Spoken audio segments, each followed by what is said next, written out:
வணக்கம். நெருப்பு தமிழர். எஸ்ஐஆர் மூலமாக தமிழகத்தில் 1 கோடி வாக்காளர்கள் தூக்கி எறியப்பட்டிருக்கிறாங்க.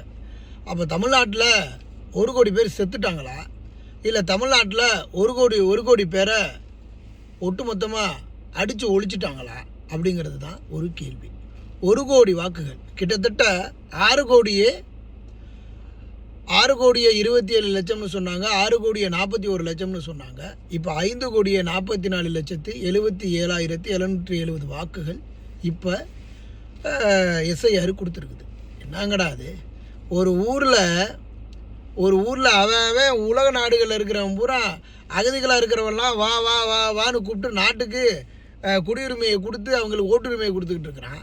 இவன் இந்த ஊரில் குடியிருந்ததுக்காக அந்த பூர்வீக குடியையே தூக்கியிருக்கிறான். 1 கோடி வாக்குகளை தடை பண்ணியிருக்குது நம்ம எஸ்ஐஆரும்